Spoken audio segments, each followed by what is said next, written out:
Iran மீதான America மற்றும் Israel தாக்குதலில் உச்சத்தலைவர் முஸ்தபா ஹமேனி குறைந்ததொரு காலை இழந்து கடுமையான கல்லீரல் பாதிப்பை சந்தித்துள்ளதாக குவைத்தின் அல் ஜசீரா செய்தித்தாள் மற்றும் பிரிட்டனின் சன் செய்தித்தாள் சமீபத்தில் செய்தி வெளியிட்டது.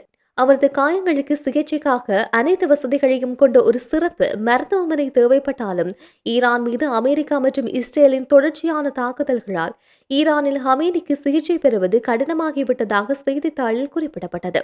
இதன் விளைவாக ஈரானிய உச்சத்தலைவர் மிகவும் ரகசியமாக ரஷ்யாவுக்கு அழைத்து செல்லப்பட்டுள்ளார். மேலும் இதற்காக ஒரு ரஷ்ய ராணுவ விமானம் ஈரானுக்கு வந்துள்ளது என்றும் செய்தித்தாளில் குறிப்பிடப்பட்டது.